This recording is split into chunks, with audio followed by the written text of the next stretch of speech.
It's the dumpster economy that he has created because of his dumpster policies of raising taxes and raising inflation on the Canadian people. Meanwhile, housing costs have doubled. Rent has doubled. Mortgage payments have doubled. The average down payment needed has also doubled. Crime, chaos, drugs, and disorder are now common in our streets, with 35 homeless encampments in the city of Halifax. 35. Who'd have thunk it? In beautiful, quaint Halifax, one of the most beautiful cities in the world, we have dozens and dozens of homeless encampments where people who can no longer afford the rent are paying. And it is in that environment that Justin Trudeau thinks that you're not paying enough tax. And we know that everything he said about this tax has been proven false. The parliamentary budget officer indicates that 60% of Canadians are already paying more in the tax than they get back in these rinky-dink rebates. And as the tax rises, and as he piles on a second carbon tax, that gap will grow even further. You will be paying thousands of dollars more in taxes than you get back in rebates. But Canadians are not the only ones suffering. Justin Trudeau has it very tough. Did you hear about this? He's a little bit bored. Did you hear about this? Incredible, this quote. I got to read these quotes here for Dave. He said this in French in an interview with Rad Ken. He said, "I think about quitting every day." Oh, isn't that funny? We think about firing him every day.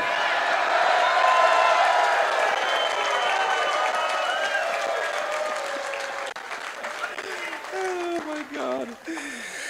It's a crazy job making the personal sacrifices. Yeah, right, like flying off to Billionaire Island, burning thousands and thousands of liters of jet fuel at our expense into the atmosphere, and in these $80,000, $90,000, $100,000 vacations he takes. Sounds like a terrible personal sacrifice. I'm quoting here. Of course, it's super tough. It's super boring at times. Wow. The job is boring. Blaine, you don't find your job boring, do you? You know, you find it to be a very invigorating job, because serving the people is not boring. Serving the people is what we do. Right, Blaine? But I'm not done. I'm going to quote here what he said when he was at Charlottetown. He had this wonderful retreat, cost hundreds of thousands of dollars. He and his cabinet flew out to Charlottetown, one of the most beautiful places in the world, and they treated themselves to luxurious meals, and they stayed in a wonderful resort. And he said, at that time, he said, "So yeah, this is not an easy time to be a politician." I'm quoting him here. It's incredible. Justin Trudeau, if you want to know what it's like to live in hard times, don't look at your life. Why don't you meet with the 76-year-old trucker that I met? He retired, but now has to go back to work because he's being evicted from his home after a massive rent increase brought on by your inflationary spending. If you think you have it tough, Mr. Trudeau, go speak to the 28 families in St. John's, Newfoundland, who don't have enough money to bring their deceased loved ones home from the hospital. Their bodies are now being chilled in sea bins next to a dumpster outside the hospital because families cannot afford to give them a decent burial or cremation. Justin Trudeau should talk to the people who are eating out of dumpsters or living in these tent cities if he thinks he has it tough. It might be hard work to serve the people, but it is not boring and it is not tough, and we need to be inspired every day and in every way by the extraordinary single moms and farmers and small business people. They're the ones who really understand what it means to have it tough.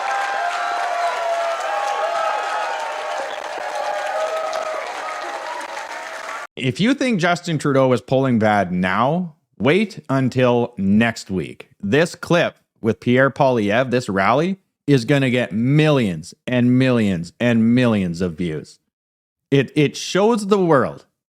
Justin Trudeau just showed the world that he really is an entitled, spoiled, privileged brat. He is a grifter. The only reason he got that job is because he rode the coattails of his father, and his father rode the coattails of his father. That is the Trudeau legacy. It is unbelievable. Could you imagine if Justin Trudeau implements the carbon tax in April and then resigns right after? I still think he's going to get forced out from the inside, from longtime liberal donors and old longtime liberal politicians, just trying to save that party. The party will not survive Justin Trudeau. He has to resign. He has got to go. It is ridiculous at this point. I'm going to keep you updated as always. Follow me on Substack and Spotify. All of you out there, like, share, and take care.